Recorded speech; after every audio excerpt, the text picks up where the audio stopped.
The whole family was invited to my son's beach wedding. Except me. He said, "Mom, you know my fiancé doesn't like you. If you come, you'll make it awkward." I just nodded. I understand. 4 days later, everyone was shocked when my own secret wedding video went viral online. Before we continue, I just want to say thank you for taking the time to hear my story. If you're comfortable, let me know where you're listening from and what time it is where you are. Now let me tell you my story. The call, when it came, felt less like a surprise and more like the final dreaded confirmation of a diagnosis I had been refusing to accept. I was in my greenhouse, a glass sanctuary filled with the earthy scent of damp soil and the sweet perfume of my prize-winning orchids. My hands, gloved and stained with honest dirt, were gently repotting a delicate phalaenopsis, its petals the color of a fading sunset. This was my peace, my quiet corner of a world I had meticulously and lovingly built for myself since my husband Richard had passed. My phone, resting on a rustic potting bench, began to buzz, its modern, insistent vibration a jarring intrusion into the analog tranquility of the space. The screen lit up with a picture of my son, Daniel, smiling broadly from a sailboat, the very image of the successful, carefree life he now led. A knot of apprehension tightened in my stomach. He rarely called on a weekday afternoon. Calls like this were never just to chat. They were scheduled, purposeful, and almost always a prelude to some uncomfortable request. I pulled off my gloves, wiped my hands on my apron and answered, composing my voice into a mask of maternal warmth. "Daniel, sweetheart? What a nice surprise." "Hey, Mom," he said. His voice was strained, lacking its usual easy confidence. There was a forced, bright quality to it, the sound of a man about to deliver a carefully rehearsed and deeply unpleasant speech. I could almost hear the coaching in the background, the silent, directing presence of his fiancée, Chloe. "I know you're busy, so I won't keep you," he began, a classic conversational gambit to signal that this was, in fact, going to be a difficult and potentially lengthy conversation. "How are they, flowers?" "The orchids are well, thank you," I replied, my voice calm. "And I'm not busy at all. What's on your mind, dear?" He cleared his throat, and I could hear the faint, distant clink of a glass. He was fortifying himself with a drink. Well, Chloe and I were just finalizing some of the last-minute details for the wedding. The wedding. The word hung in the air between us, a glittering, multifaceted thing of great expense and even greater stress. For the past 6 months, it had been the sun around which my son's world revolved. It was to be a lavish affair at a 5-star resort in the Hamptons, a location chosen not for its sentimental value but for its exclusivity and its photogenic qualities. "That's wonderful," I said, my voice still even, though the knot in my stomach was now a cold, hard stone. "I'm sure it will be a beautiful day." "Right, yeah, beautiful," he stammered, his verbal footing slipping. "And that's kind of what I'm calling about, Mom. About the day. About the atmosphere." He was circling the point, a nervous pilot in a holding pattern, afraid to land the plane. I decided to grant him a small mercy and clear the runway myself. "Daniel," I said, my voice softening just a fraction, "just say what you need to say." There was a long, heavy pause on the other end of the line. I could hear him take a deep breath, the sound of a man about to jump off a cliff.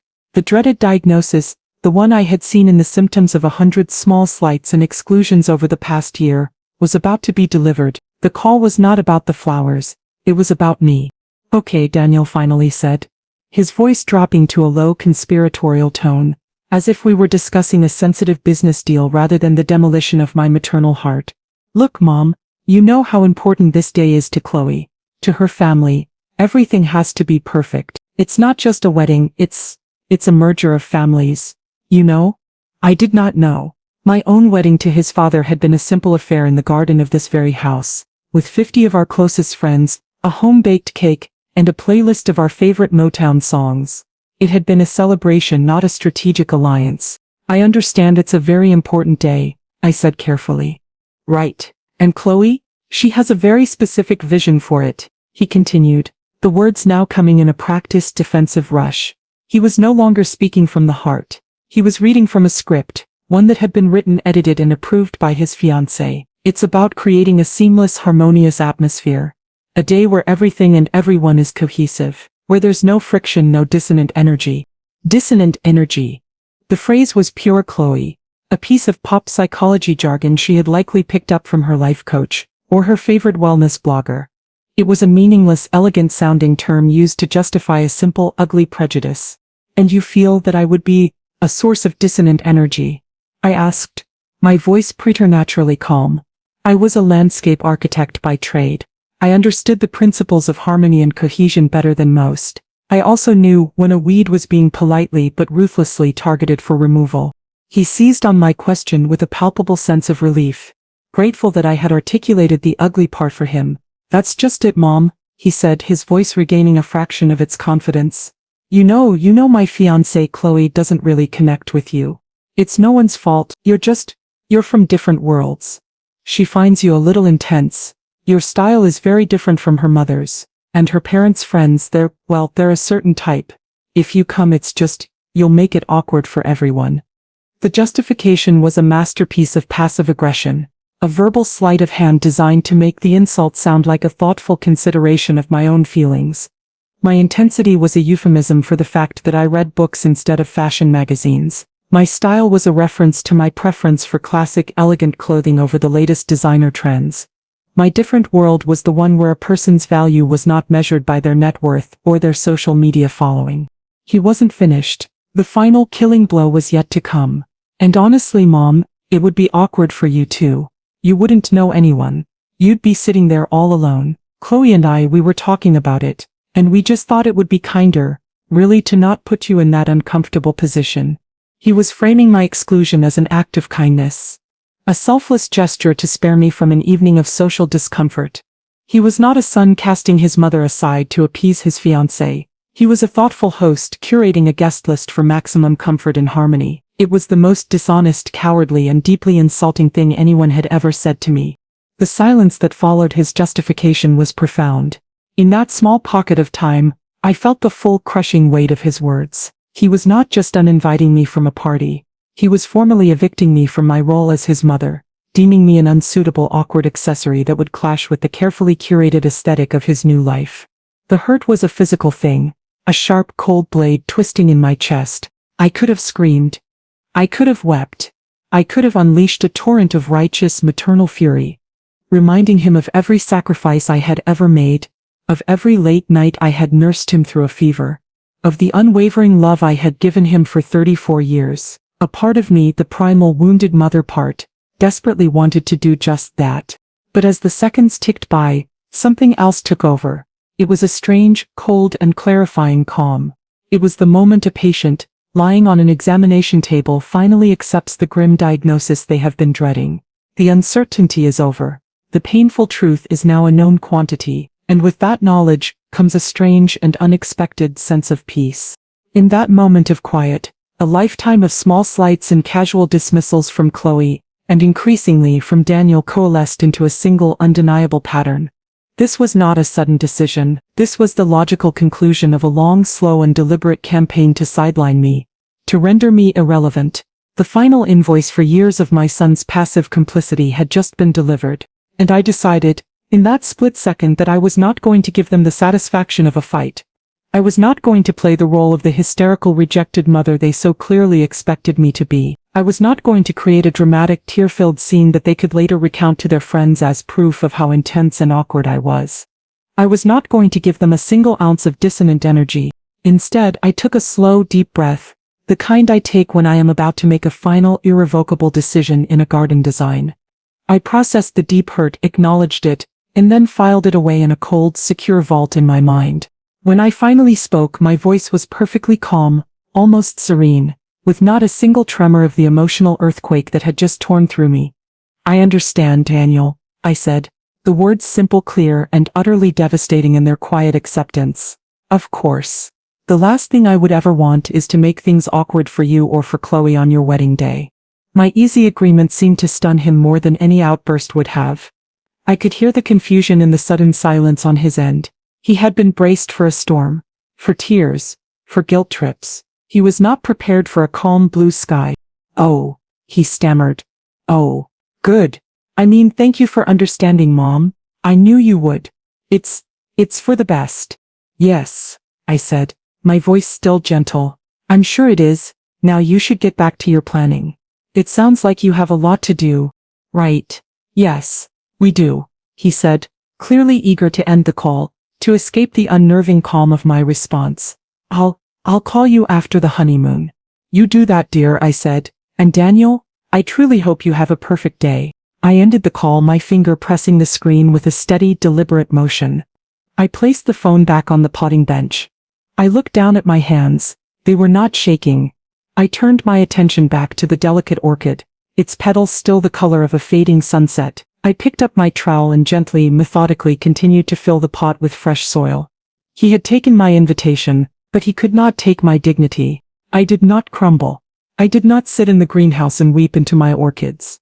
The hurt was there, a deep cold ache in my chest, but it was a quiet grief, a mourning for the son I had lost, not to death but to the hollow allure of a world I had no desire to be a part of. After a few moments of quiet contemplation, of letting the reality of the situation settle into my bones, I finished my potting, cleaned my tools with a methodical precision, and went back into the house.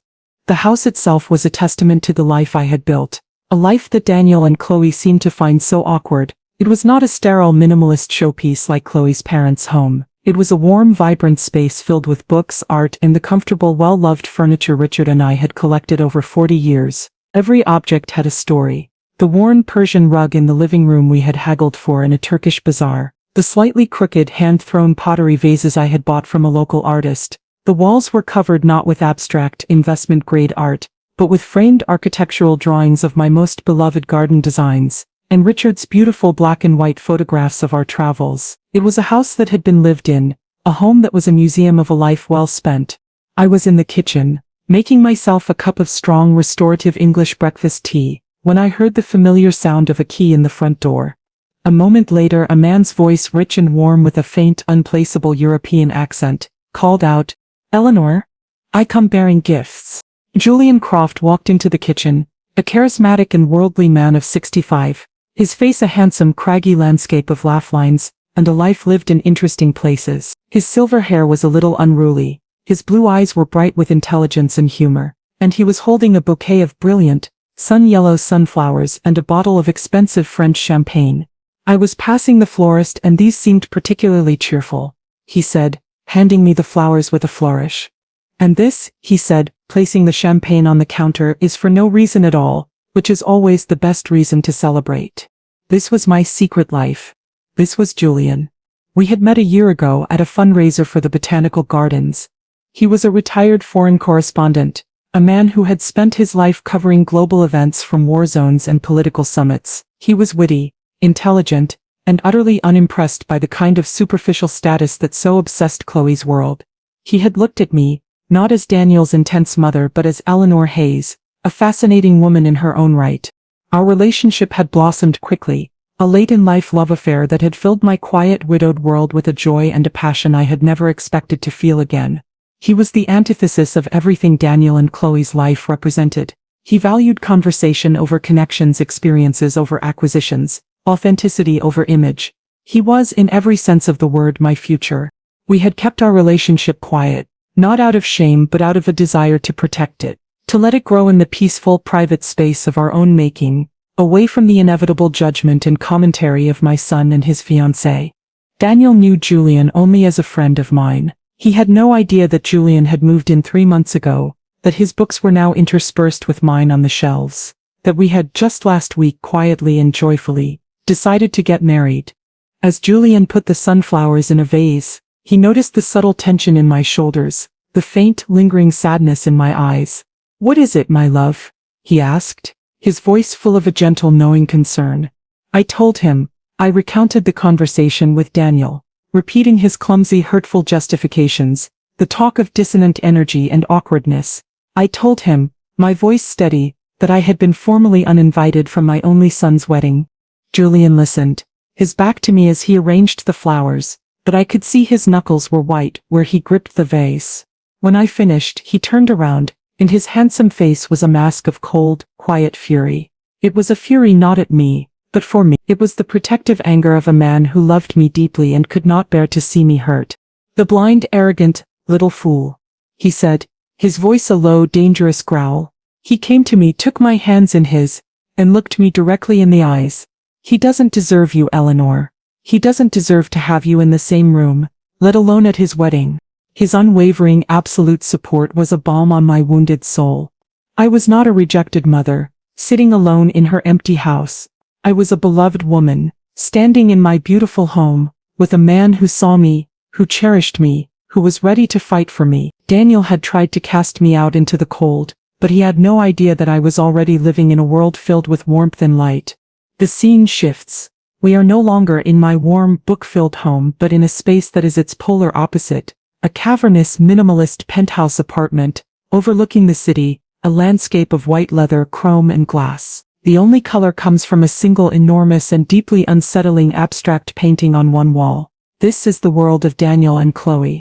Daniel hangs up the phone, a sleek silver rectangle that looks more like a design object than a communication device.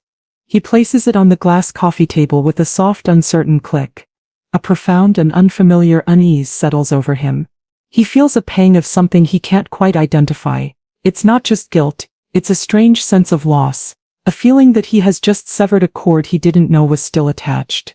His mother's reaction or lack thereof was deeply unsettling.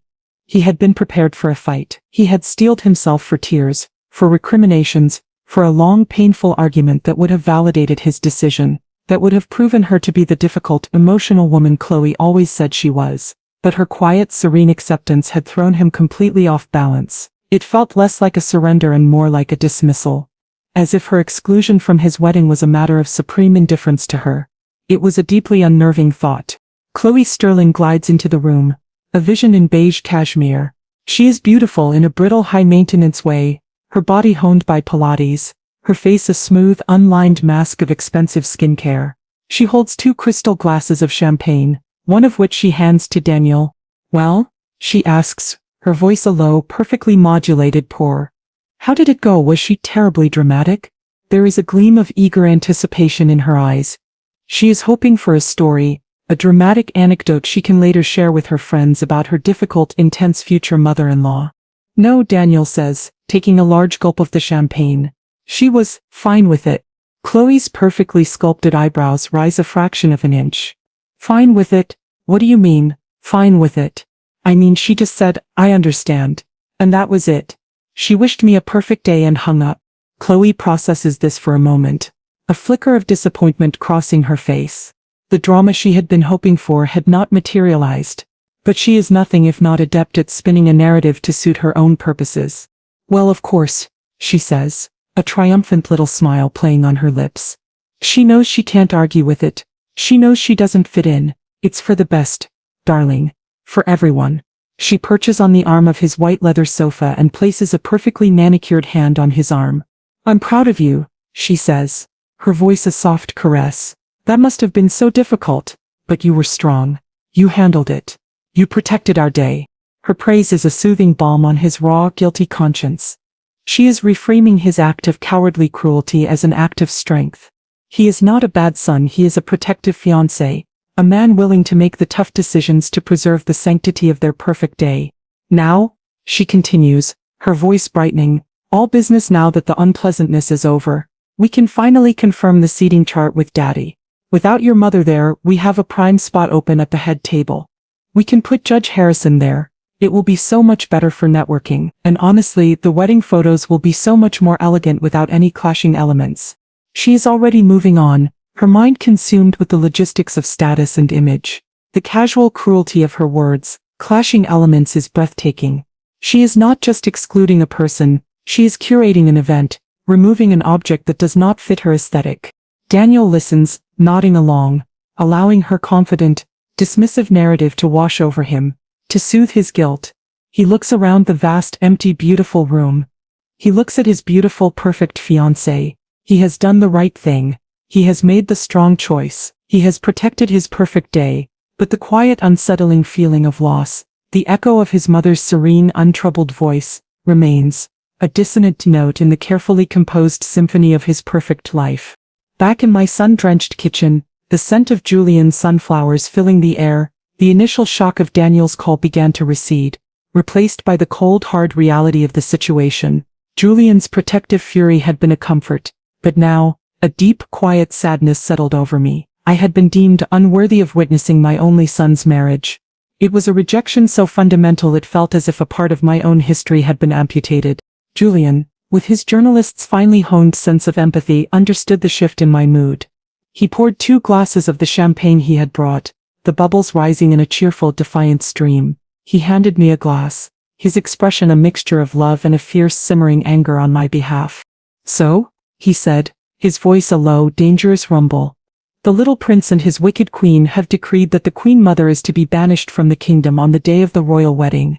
His sardonic framing of the situation brought a small, sad smile to my face. "Something like that," I said, taking a sip of the crisp, cold champagne. "And you are just going to accept this?" he asked, his eyes searching mine. "You are just going to sit here in this beautiful house on the day your son gets married, and what are your orchids? What else is there to do, Julian?" I said with a weary sigh. "He's made it clear I'm not welcome. To show up would be to prove their point, to create the very awkwardness they are so desperate to avoid." "I am not suggesting you storm their castle, my love," he said, a new intense light coming into his eyes. "I am suggesting we build our own." He set his glass down on the counter and took both of my hands in his. "Eleanor, we were planning to get married in the spring. A quiet little ceremony at the courthouse. A nice dinner with a few friends. It was all very sensible, very age-appropriate." He said the last words with a hint of disdain. "But why?" he continued, his voice growing with a passionate energy that was thrilling to behold. "Why should our happiness wait? Why should we be sensible and discreet? Why should you be the one to sit at home, cast aside and made to feel small on a day that is supposed to be about love and celebration?" He leaned in closer, his blue eyes blazing with a brilliant, audacious idea. "Let's get married on the same day, Eleanor. Next month. On the very same Saturday that they are having their sterile, joyless little business transaction on the beach. Let's have our own celebration, a real one. Let's fill this house with joy and laughter and music. Let's show them what a real wedding looks like." The proposal was so bold, so completely unexpected, that it took my breath away.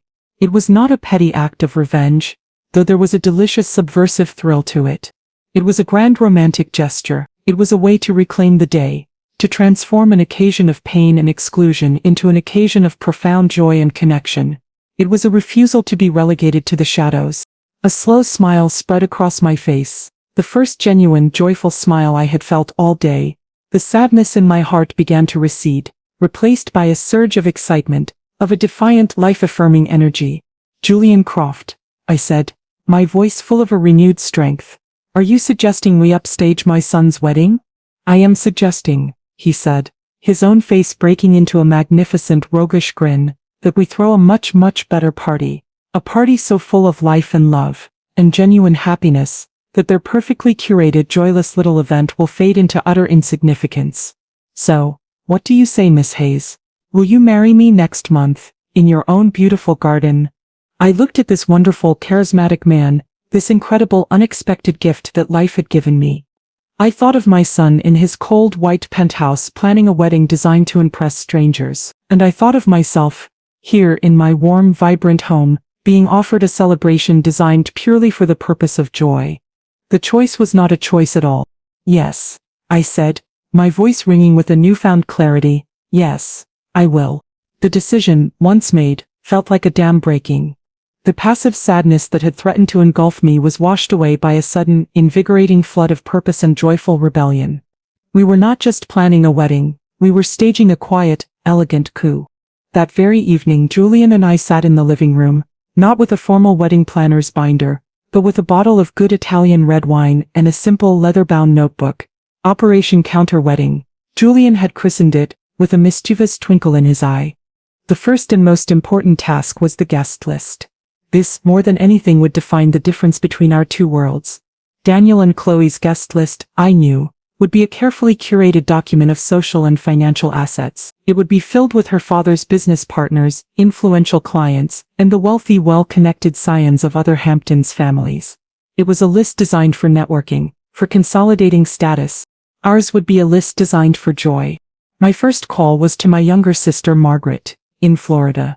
She was a fiery, no-nonsense woman with a wicked sense of humor and a fierce, unwavering loyalty to me. I told her the whole story, from Daniel's insulting call to our audacious new plan. There was a moment of stunned silence on her end, followed by a roar of delighted, incredulous laughter. "You're going to get married on the same day? Oh, Eleanor, that is the most gloriously, wonderfully passive-aggressive thing I have ever heard in my life. I am so proud of you. Of course I'll be there. I wouldn't miss it for the world. I'll be your maid of honor. Does Chloe have a maid of honor? Or is she just having a brand ambassador? Her enthusiastic, wholehearted support was the first brick in our new foundation. Next, I scrolled through my contacts and began to call my own family the family I had chosen for myself over a lifetime of shared passions and mutual respect. I called my two closest friends from my landscape architecture firm, women with whom I had traveled the world studying gardens, who understood my passion and respected my talent. They listened to the story with growing outrage. He uninvited you, my friend Isabella sputtered. The woman who taught him the difference between a weed and a perennial. We're there. What can we bring? Julian, in turn, began to call his own circle. It was a fascinating, eclectic, and utterly unpretentious group. He called his former editor a brilliant, curmudgeonly man who had won a Pulitzer Prize. He called a celebrated photojournalist, a woman who had documented conflicts in a dozen countries and now lived a quiet life, painting watercolors. He called a young novelist he had mentored, an artist he had met in Paris, a chef he had befriended in Rome. Each call followed a similar pattern. Julian would explain the situation with a dry, journalistic wit. There would be a moment of shocked silence, followed by an explosion of outrage on my behalf, and then an enthusiastic, unwavering "we're in, how can we help?" Within 24 hours we had a guest list of 50 people. It was not a list of CEOs and socialites. It was a list of artists, writers, thinkers, and lifelong friends. It was a collection of people who valued character over currency, who knew that the most beautiful things in life, a well-told story, a shared meal, a true connection, could not be bought. The offers to help poured in. The chef Julian had called from Rome, insisted on designing the menu and flying in to oversee the food himself. As his wedding gift to us, the photojournalist offered to capture the day, not with stiff, posed portraits, but with her signature candid, intimate style. My sister Margaret took charge of the flowers, and my friend Isabella the architect began sketching out a plan for a beautiful, impromptu dance floor on the stone patio in my garden. Our secret last-minute wedding was no longer just an idea. It was a collaborative project, a conspiracy of joy being enthusiastically plotted by a small, loyal army of our dearest friends. They were not just guests, they were active, joyful participants, rallying to our cause, and their cause was not just to celebrate our marriage, but to stand in quiet, elegant solidarity against an act of profound disrespect. Our guest list was not a measure of our status, it was a testament to a life well lived.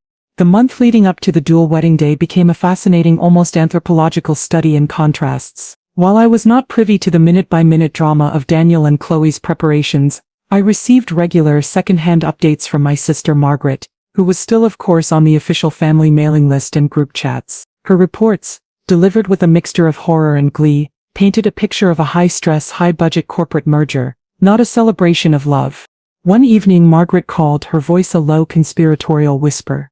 "You will not believe this," she said. "They're having a pre-wedding cocktail party, a rehearsal dinner and a post-wedding brunch, and Chloe has created 3 separate color-coded spreadsheets for the seating charts. Apparently, one of her father's investors cannot be seated at a table with a view of the service entrance, and Daniel is in charge of creating a brand synergy deck for the gift bags. I'm not making this up, Eleanor. A brand synergy deck." The stories were a litany of logistical nightmares and status-driven anxieties. There was a frantic international search for a specific type of Belgian lace for Chloe's dress. There was a heated week-long debate about whether the champagne should be Dom Perignon or Krug, a decision that apparently had significant social ramifications. There was an argument over the font on the invitations, which Chloe felt was not aspirational enough. Every detail was a potential crisis. Every choice a reflection of their social standing. It sounded less like planning a wedding and more like planning a royal coronation, with all the attendant stress and political maneuvering. Daniel, in the few brief, stilted text messages he sent me, sounded exhausted and perpetually on edge, less like a happy groom and more like a junior executive terrified of displeasing the CEO. In stark, joyful contrast, the planning for Operation Counterwedding was a seamless, collaborative and utterly delightful affair. Our preparations were not about perfection, they were about personality. One sunny Saturday afternoon, our catering committee, which consisted of Julian, myself and his chef friend Marco, who had flown in from Rome a week early, sat in my garden tasting wines. We didn't consult a sommelier, we just opened bottles, laughed and debated the merits of a crisp Sauvignon Blanc versus a floral Pinot Grigio. Marco, A boisterous man with a magnificent pistache declared that the food must be simple, honest, and full of love. A family-style Italian feast served on long, rustic tables. The menu was decided not by what was trendy, but by what was delicious. My dress was found not after a frantic, tear-filled search, but on a happy, spontaneous trip to a small, independent boutique with my sister. It was a simple, elegant, cream-colored silk dress that flowed beautifully and made me feel more like myself than anything I had ever worn. Julian, in turn, decided to wear a handsome light linen suit he had bought years ago in Florence. Our attire was not about making a statement, it was about feeling comfortable and happy in our own skin. Our entertainment was not a high-priced band that played bland, predictable wedding songs. Julian's novelist friend, who was also a talented classical guitarist, offered to play during the ceremony. For the dancing, we created a collaborative playlist, a wild, eclectic mix of our favorite songs from every era of our lives. Motown, 70s rock, Italian folk songs, French cafe music. It was a soundtrack that told the story of who we were. The entire process was infused with a sense of community and genuine excitement. Friends would drop by unannounced, one with a new idea for the lighting, another with a sample of a cake from a local bakery. My garden, the place where I had always found solace, became a bustling, joyful hub of creative energy. We were not planning a production. We were not curating an image. We were simply gathering the people we loved to celebrate the love we had found. And the contrast between our two worlds, our two weddings, could not have been more profound. Theirs was a performance, designed to be watched. Ours was a celebration, designed to be lived. The wedding day arrived, a perfect sun-drenched Saturday in late June. While I did not see it with my own eyes, the images of Daniel and Chloe's ceremony were so relentlessly documented on social media by their guests that I felt as if I had a front row seat. The pictures, which began to flood my phone's social media feeds in the early evening, were, I had to admit, visually stunning. The setting was a pristine stretch of private beach in the Hamptons, the sand a perfect, unnatural-looking white. An enormous arch of white orchids and hydrangeas, undoubtedly the result of the frantic international flower search, framed the impossibly blue ocean. Hundreds of guests were seated in perfect rows of white chairs, the women in designer dresses, the men in linen suits, a sea of tasteful, expensive beige. It looked less like a wedding and more like a high-fashion photo shoot for a luxury resort brochure. Chloe was a vision of perfection. Her Belgian lace dress was a masterpiece of couture, her hair and makeup flawlessly executed. She glided down the aisle on the arm of her proud, beaming father, a man whose net worth was the unspoken guest of honor at the entire event. She looked beautiful, but there was a brittle, anxious quality to her smile. She was not a bride, she was an actress, playing the lead role in the most important production of her life, and she was terrified of forgetting a line. Daniel stood at the altar, looking handsome and impossibly young in his tailored suit. But he too looked less like a groom overcome with love, and more like a nervous junior partner about to present a high-stakes deal to the board of directors. His eyes darted from Chloe to her father to the assembled crowd of influential guests, a flicker of anxiety in their depths. He was not just getting married, he was being formally accepted into the Sterling family empire, and the pressure of the moment was clearly immense. The ceremony, from the snippets I could gather from the video clips posted online, was as impersonal as the setting. The vows were generic, the readings forgettable. The entire affair felt sterile, performative, a beautiful hollow shell. The soundscape was not of joyous celebration, but of polite restrained applause and the distant indifferent whisper of the surf. The guests in the candid shots seemed more interested in their phones, in networking with the person seated next to them, in seeing and being seen, than in the union they were supposedly there to witness. Later, the reception photos appeared. A grand ballroom draped in white silk with towering floral centerpieces and a 10-piece band. Chloe and Daniel's first dance was a carefully choreographed, technically perfect waltz. They moved together with practiced grace, but there was no warmth, no joy, no spark of genuine connection in their eyes. They were two beautiful, perfect strangers performing their roles flawlessly for the camera. It was by all accounts the perfect wedding. It was a triumph of logistics, of branding, of social climbing. It had cost a fortune, and it looked like it. It was a day that would be talked about, envied, and admired in their social circle for months to come. It was a perfect, beautiful, and utterly joyless affair, and as I looked at the photos of my son, his smile tight, his eyes full of a strange, hollow sadness, my heart didn't ache with the pain of being excluded. It ached with a deep, profound pity for him. He had gotten his perfect day. I only wished he looked happy about it. At the very same time that Daniel and Chloe were exchanging their generic vows against the backdrop of the indifferent ocean, a very different kind of ceremony was unfolding 300 miles away. My own wedding was not a production. It was a miracle of collaborative last-minute joy, held in the place I loved most in the world, my own garden. The garden, my life's work, had never looked more beautiful. My sister Margaret and my friends had transformed it into a bohemian fairy tale. Strings of twinkling fairy lights were woven through the branches of the old oak tree. Mason jars filled with wildflowers and flickering candles lined the stone pathways. The air was thick with the scent of my prize-winning roses, blooming in a riot of color, a fragrant, natural alternative to Chloe's imported orchids. Our 50 guests were not seated in rigid, perfect rows. They were gathered in a loose, happy circle on the lawn. Some sitting on mismatched vintage chairs we had borrowed, others on colorful blankets spread across the grass. They were not a sea of beige. They were a vibrant tapestry of colors and styles, a collection of unique and fascinating individuals. My processional was not a stately, traditional march. Julian's novelist friend sat on a stool under the oak tree, his classical guitar filling the air with a beautiful, gentle melody, and I did not walk down a formal aisle. I simply walked through my garden, on a path I had laid with my own hands, toward the man I loved. I wore my simple, elegant cream silk dress, and in my hair my sister had woven a crown of fresh lavender and baby's breath from the garden. I felt not like a bride playing a part, but like myself, comfortable, happy, and radiant with a joy that came from deep within. Julian stood waiting for me by the old stone bird bath, which was now filled with floating gardenias. He wore his light linen suit, his handsome face craggy and beautiful in the late afternoon sun, his eyes shining with a love so pure and so profound it took my breath away. He was not a nervous business partner. He was a man who had seen the world and had decided that all he ever wanted was to stand here, in this garden with me. Our ceremony was officiated by his former editor, a man who had a license to perform marriages, and who spoke with the wisdom and wit of a life spent in pursuit of the truth. Our vows were not pre-written platitudes. We had written them ourselves, and they were full of private jokes, shared memories, and heartfelt promises. Julian spoke of finding a home in my arms after a lifetime of wandering. I spoke of him being the unexpected, miraculous second spring of my life. There was not a dry eye in the garden. After we were pronounced husband and wife, there was no polite, restrained applause. There was a roar of joyous, heartfelt cheering. We did not have a formal receiving line. We were simply swallowed up in a sea of warm, loving hugs from our friends and family. The reception was a glorious, chaotic, and utterly perfect feast.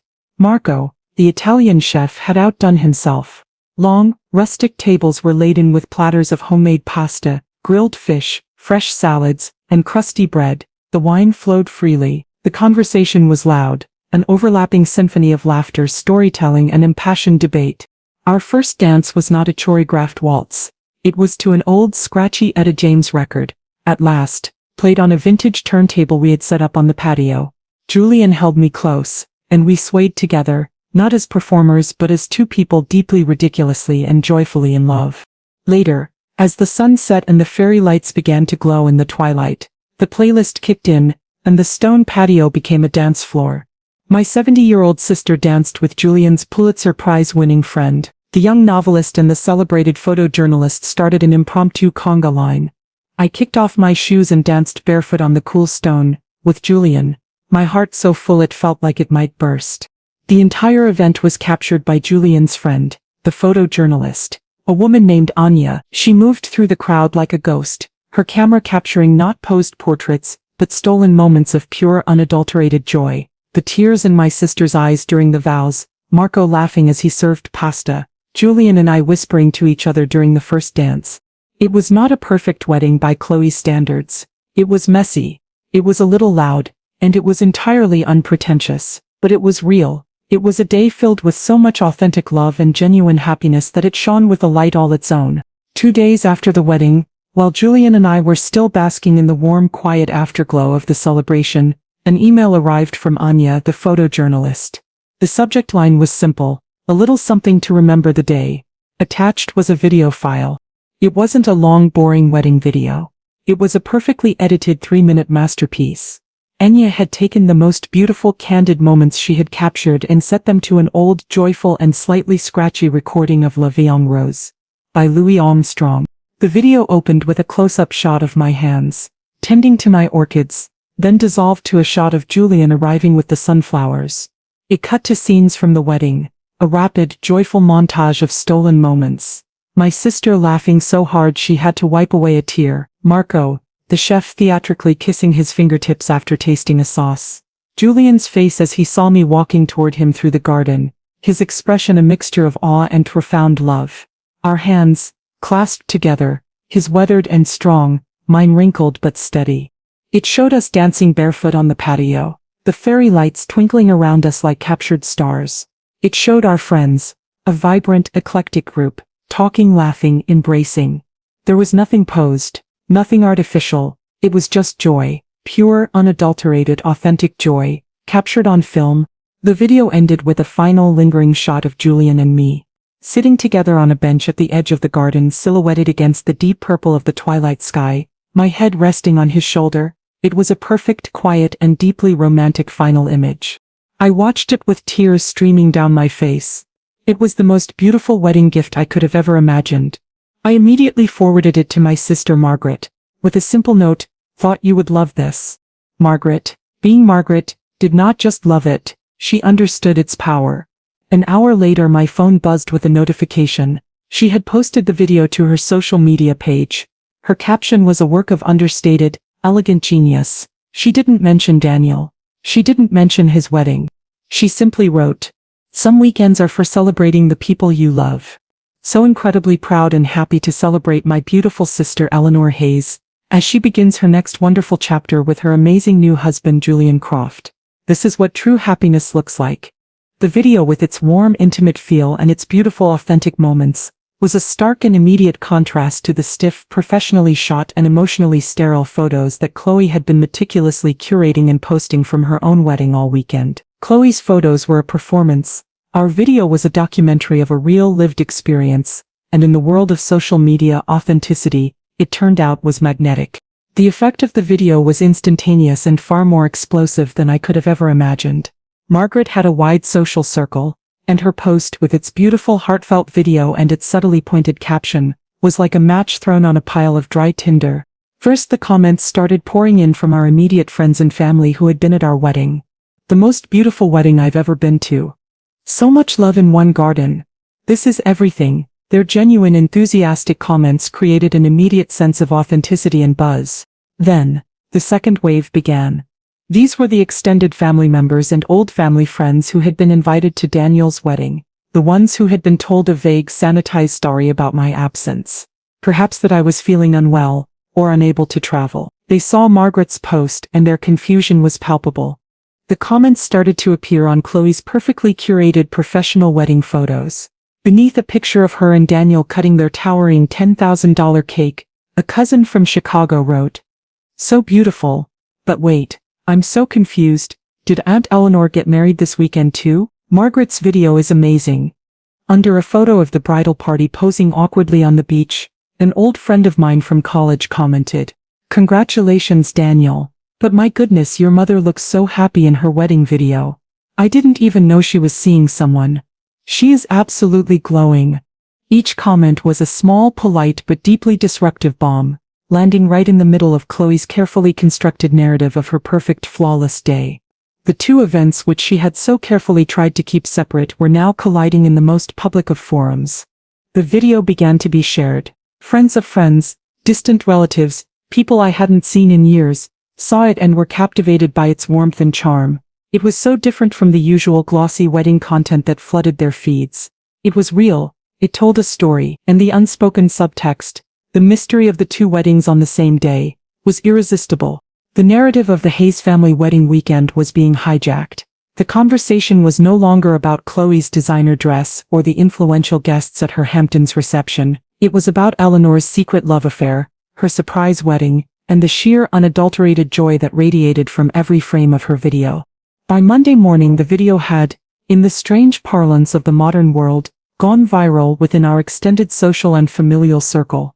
It was the only thing anyone was talking about.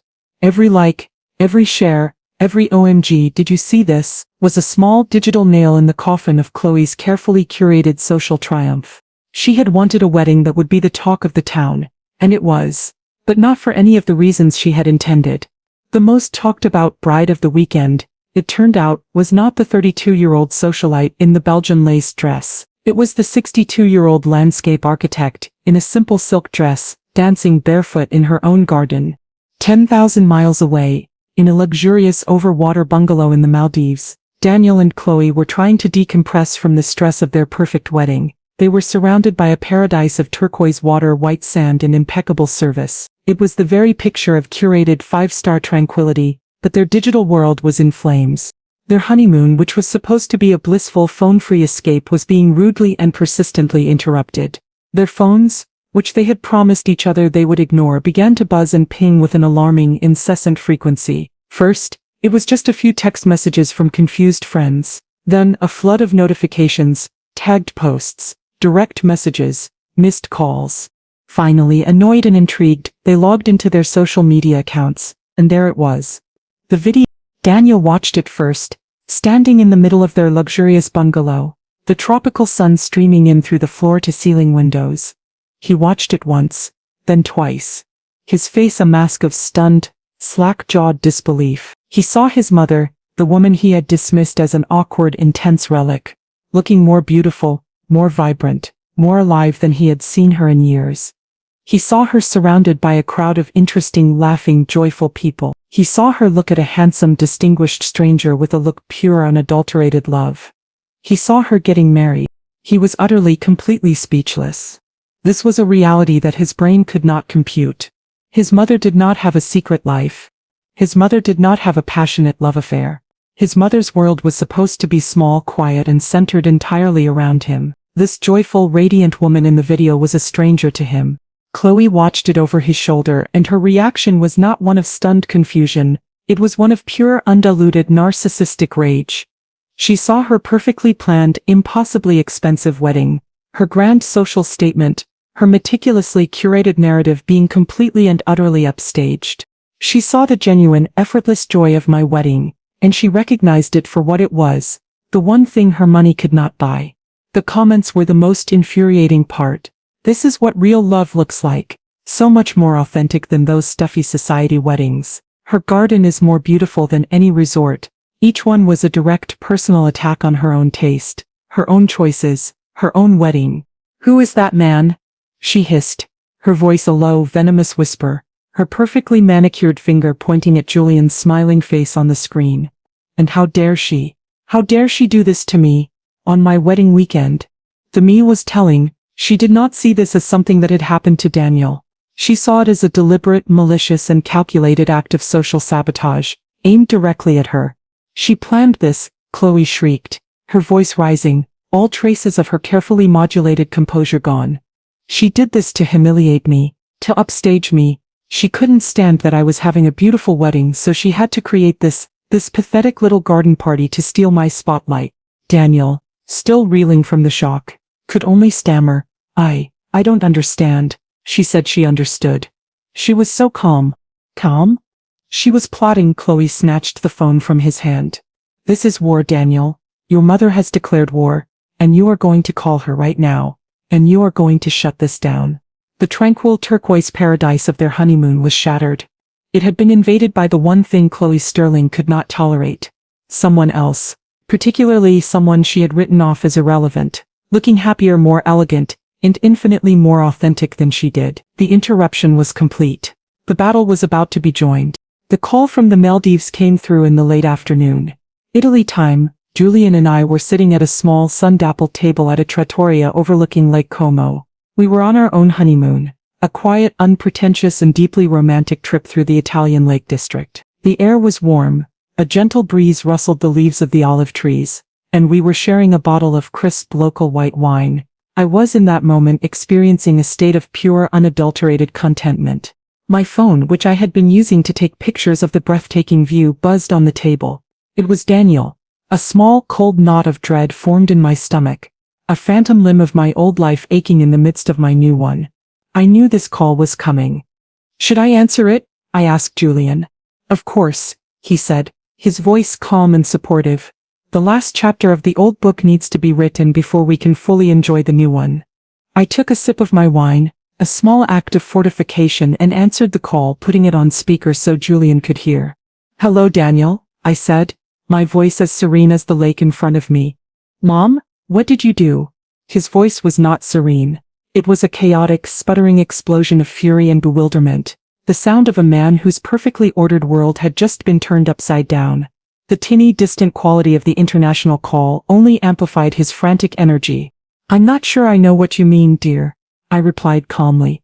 "Don't play dumb with me," he shouted, and I could hear Chloe's voice in the background, a high, angry hiss, coaching him, feeding him lines. "Your wedding video. It's everywhere. The entire family is calling, texting, everyone's talking about it. You completely blindsided us, you upstaged us, on our honeymoon." The sheer breathtaking entitlement of his accusation was almost comical. He was not upset that I had found happiness. He was not confused about my secret life. He was furious that my happiness had in some way inconvenienced him, that it had intruded upon his perfectly curated experience. "You knew this would happen, didn't you?" he continued, his voice rising in pitch. "This was some kind of revenge, because we didn't invite you. So you decided to throw your own wedding on the same day just to humiliate Chloe, just to make us look bad." I let him vent, let the torrent of his baseless, self-centered accusations wash over me. I looked at Julian, who was watching me with a look of profound love and quiet admiration. He gave me a small, encouraging nod. When Daniel finally sputtered to a halt, having exhausted his initial reserves of outrage, I took another calm sip of my wine. "Daniel," I said, and my voice was not angry, not defensive, but full of a new, unshakable peace that seemed to travel across the 10,000 miles between us and quiet him. "Let me be very clear. My wedding had absolutely nothing to do with you." "Nothing to do with me?" Daniel's voice, a mixture of disbelief and outrage, crackled across the line from his tropical paradise to my tranquil lakeside table. "How can you say that? You got married on the same day. You released that video. You made our wedding into a joke." I took a moment before I responded, swirling the pale gold wine in my glass, watching the Italian sun dance on its surface. I was no longer the woman he had spoken to on the phone. A month ago, that woman, the one who had quietly absorbed his insults, who had allowed her own feelings to be secondary to his comfort, was gone. In her place was a woman who had chosen herself, a woman who was sitting beside her new wonderful husband, a woman who was for the first time in a very long time completely and utterly free. "Daniel," I said, my voice full of a new, unshakable peace, a peace that came from a place of profound self-worth. "You told me not to come to your wedding because my presence would be awkward. You told me I was a source of dissonant energy. You made it very clear that my role in your new life was to be a small, quiet, and preferably invisible one." I paused, letting my words sink in, letting him remember his own casual cruelty. "And I accepted that." I continued calmly. "I did not protest, I did not argue. I did not, as you so feared, make things awkward. I accepted your terms. You defined the boundaries of our new relationship. You told me, in no uncertain terms, that your life and my life were now separate things." On the other end of the line, there was only a stunned, sputtering silence. He had no response. I was using his own logic, his own cold corporate language, against him. "So I took you at your word," I said, my voice softening just a fraction, a hint of the old maternal tone creeping in. But now it was a tone of finality, of a lesson being delivered. "I decided to build a life of my own, a life that was not small or quiet. I decided to build a life that was large and joyful instead. I chose to fill my world with people who do not find me awkward, with a man who does not find me intense, but who loves me for exactly who I am." I looked across the table at Julian. He reached out and covered my hand with his touch a warm, steady anchor. "My wedding, Daniel, was not an act of revenge," I said, my voice clear and firm. "It was an act of joy. It was a celebration of the wonderful, happy life I have built for myself. My happiness is not a comment on your wedding. It is a comment on my life." I delivered the final, conclusive thought, the last word on the subject. "Now and forever, Julian and I are very happy. I truly hope one day, you and Chloe can be too." Before he could formulate a response, before he could muster another accusation, I said, "Goodbye, Daniel. Enjoy your honeymoon." And I ended the call. I placed my phone face down on the table. A small, symbolic act of severing the connection to my old life and its attendant dramas. A profound silence fell over our small table, broken only by the gentle lapping of the lake against the shore and the distant cheerful chatter from the trattoria. The last chapter of the old book, as Julian had so wisely put it, was now written. The furious, bewildered silence of my son, 10,000 miles away, was his own to grapple with. Julian squeezed my hand. "Are you all right?" he asked, his voice full of a gentle, knowing concern. I looked at him, at his handsome, kind face, at the love and respect shining in his eyes. I looked out at the breathtaking beauty of Lake Como, the mountains a hazy, majestic purple in the late afternoon light. I took a deep breath, and it felt like the first truly free breath I had taken in years. The cold knot of dread, of maternal obligation, of a lifetime of putting my son's comfort before my own, was finally completely gone. "I am more than all right, my love," I said, a slow, genuine smile spreading across my face. "I am happy." And it was the simple, unadorned truth. My wedding had not been an act of spite. It had been the culmination of a long, quiet journey of rediscovery. After Richard's death, I had thought my life was over, that my role was to be the quiet, supportive matriarch, a living monument to a past love. Daniel and Chloe's rejection, as painful as it was, had been a strange and unexpected gift. It had been the final necessary push I needed to stop defining myself by my relationship to others, as a widow, as a mother, and to start defining myself as simply Eleanor.